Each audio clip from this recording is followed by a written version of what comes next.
Kingdom Kids, royaume des enfants. Kingdom Kids, royaume des enfants. Kingdom Kids, royaume des enfants. Ils apprennent, ils comprennent, on leur explique les choses du royaume. Ils apprennent, ils comprennent, on leur explique les choses du royaume. Ouais, c'est vrai que nous apprenons.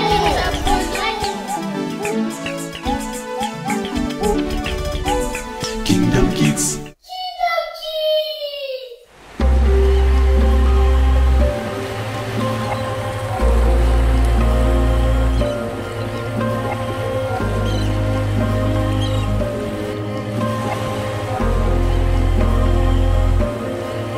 Waouh!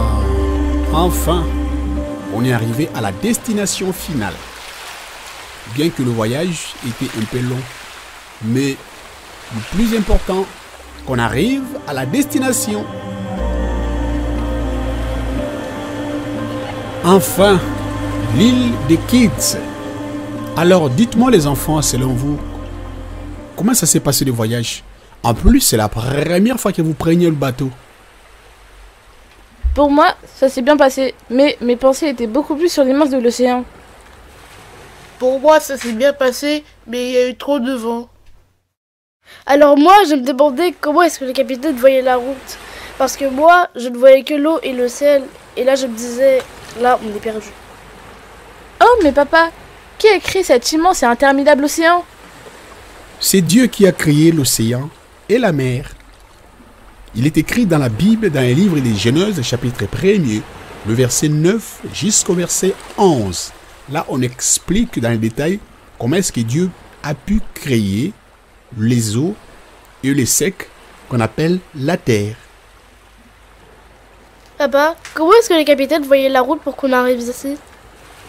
Le capitaine a fait les études sur la navigation et de comment diriger un bateau sur la mer, sur l'océan et sur le fleuve. Il utilise des radars de navigation, des jumelles pour voir de loin, la nuit comme les jours. La nuit, ce sont des jumelles à infrarouge pour voir de loin.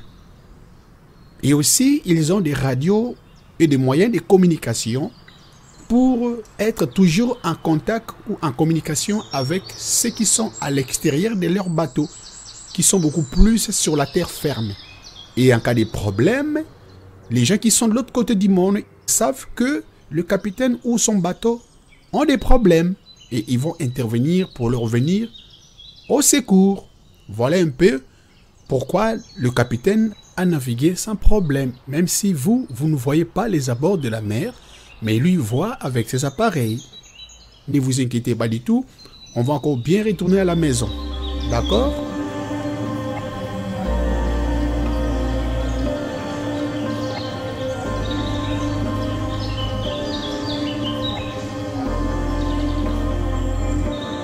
Papa, qui a créé cette île au plein milieu de la mer? D'abord, c'est quoi une île? Une île est une étendue de terre ferme émergée d'une manière durable dans les eaux. Et effectivement, c'est Dieu qui l'a créée. Bien sûr qu'il y a aussi des îles artificielles que les hommes ont fabriquées. Mais celle-ci, elle est naturelle. C'est Dieu qui l'a créée. Elle est belle cette île, mais ce serait dommage que la mer l'engloutisse à cause de la pluie qui tombe tout le temps. Non, Estrella, ne t'inquiète pas pour ça. Dieu a fait en sorte qu'il y ait l'évaporation. Donc, lorsque la pluie tombe du ciel, c'est vrai qu'il y a une grande quantité d'eau qui tombe sur la mer. Mais à savoir que dans un coin du monde quelque part, la mer subissent la chaleur du soleil. C'est ce qu'on appelle l'évaporation. C'est-à-dire qu'il y a une grande quantité d'eau qui remonte vers les hauts.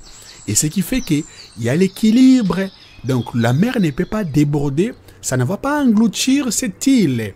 Et c'est ça qu'on appelle l'évaporation. Mais ça peut se faire que s'il y a une catastrophe naturelle.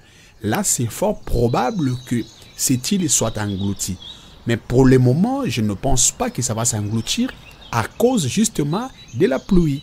Ne t'inquiète pas pour ça, Estrella.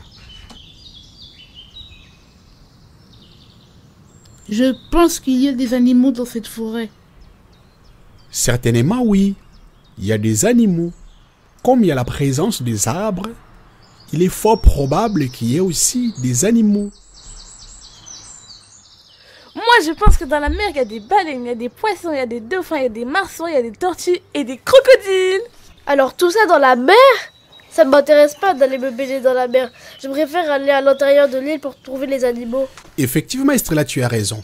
C'est pourquoi lorsque vous voyez un panneau qui est écrit « baignade interdite quelque part », il ne faut pas mettre le pied dans cette eau-là, c'est dangereux. Bon, restons focalisés sur l'île que nous sommes venus visiter. Oui, on y va. Oui, des tomates. J'aime bien les tomates. Oh, cet oiseau est mignon. Je peux le ramener à la maison? Ah là, il faut déjà l'attraper. Et aussi, il faut qu'il accepte de venir avec nous. Bon, on va essayer de l'attraper et de les convaincre qu'ils viennent vivre avec nous. Oh, c'est vrai qu'il est mignon. Mais moi, je veux un hippopotame pour le ramener avec moi. Mais à la maison, ça va devenir un zoo. Estrella, regarde, mon oiseau il est parti. Ce n'est pas grave. On va les retrouver tout à l'heure. Alors, c'est parti pour faire les tours de l'île. Waouh, il y a même des flaques d'eau dans cette île. Non, ça ce n'est pas une flaque d'eau. C'est un étang qu'on peut retrouver aussi des poissons dedans. Papa, c'est quoi l'étang? Une bonne question, Rachel. Un étang, c'est une étendue d'eau naturelle ou encore artificielle, moins vaste et moins profonde qu'un lac. Donc, un étang, c'est différent d'un lac. Un étang n'est pas profond, tu peux même marcher dedans. Mais un lac, c'est plus profond et plus vaste qu'un étang. C'est Dieu qui l'a créé encore? Finalement, Dieu a tout créé alors. Oui, Dieu c'est le créateur de l'univers. Il a tout créé.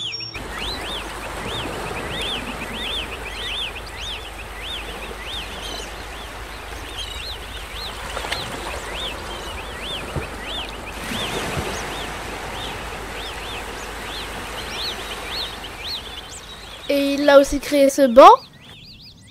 Non, Estrella. Ce banc et cet ouvrage ont été fabriqués par un homme. Papa, c'est quoi la différence entre créer et fabriquer? Une très bonne question qu'il a. Alors, créer, c'est faire sortir dans l'existence quelque chose qui n'a jamais existé ou qui n'existait pas. Et fabriquer, c'est élaborer ou faire quelque chose à partir d'une matière que Dieu a créée. Comme exemple, ce banc et cet ouvrage ont été fabriqués à partir du bois de l'arbre que Dieu a créé. Voilà la différence entre créer et fabriquer.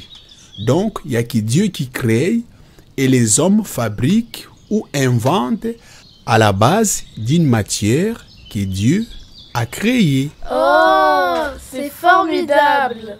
Comment Dieu crée alors? Il a de la matière à ses côtés?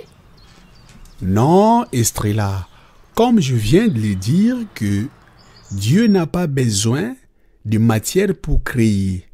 Il est celui qui appelle les choses qui n'existaient pas vers l'existence. Donc, Dieu utilise justement sa voix pour créer. Il prononce juste une parole et la chose arrive où ça s'accomplisse d'un coup.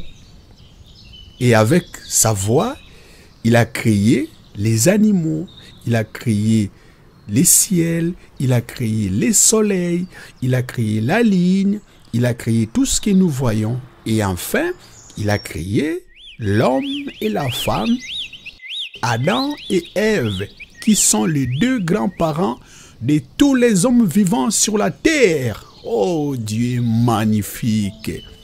Il est magnifique. J'aime bien mon Dieu. Je l'adore, ce Dieu-là.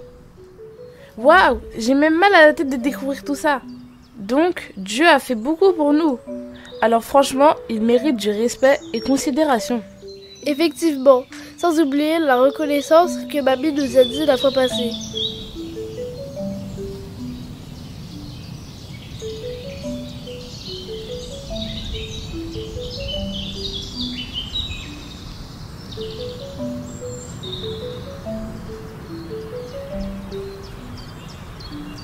Papa, tu as dit que Dieu nous a créés à son image.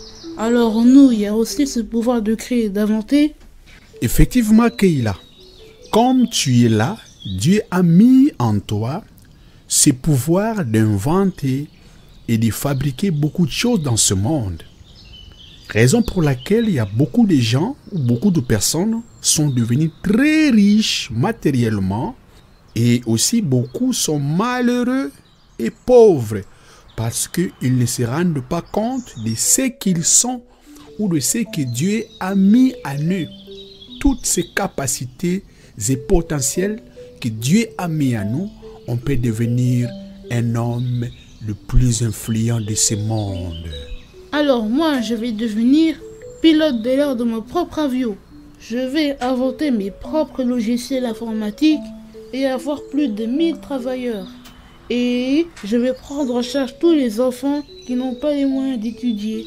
Alors moi, je vais devenir ministre de l'enseignement. Et je vais créer mon entreprise de fabrication des Bibles et des fournitures scolaires. Alors moi, je vais devenir présidente de la République démocratique du Congo. Vous voyez tout ce que chacun de vous vient de déclarer ou de prononcer de sa bouche. Je vous l'ai dit que ça va s'accomplir dans vos vies, chacun à son temps. Alors la Bible dit que la vie et la mort sont au pouvoir de la langue. Tout ce qu'un homme aura prononcé de sa bouche, ça s'accomplit dans sa vie. Et tout ce que vous avez dit, comme c'est dans les bons sens, Dieu va vous les accorder chacun à son temps. Parce que la Bible dit que fais de l'Éternel tes délices, il te donnera ce que ton cœur désire. C'est pourquoi marchez dans l'obéissance de la parole de Dieu pour que ce que vous avez demandé à Dieu, ça s'accomplisse dans vos vies.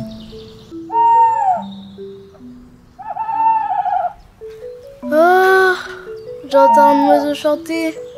Je pense que c'est mon oiseau. Regardez, il est là-bas. Oh, mon oiseau. Ah, tu l'as retrouvé? Enfin, regarde, il est content. Je l'appellerai Mini parce qu'il est mignon. C'est vrai, il est vraiment mignon. Je pense qu'il va venir avec nous et on prendra soin de lui et il vivra avec nous. Mais Estrella, sache que c'est ton oiseau. Tu en prendras soin, d'accord? Oui, papa, je vais m'occuper de lui. En plus, je serai avec lui partout.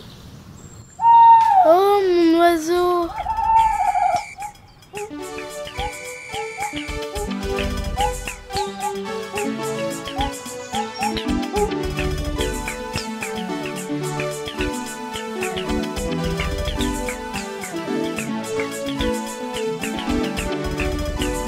Kingdom Kids, royaume des enfants.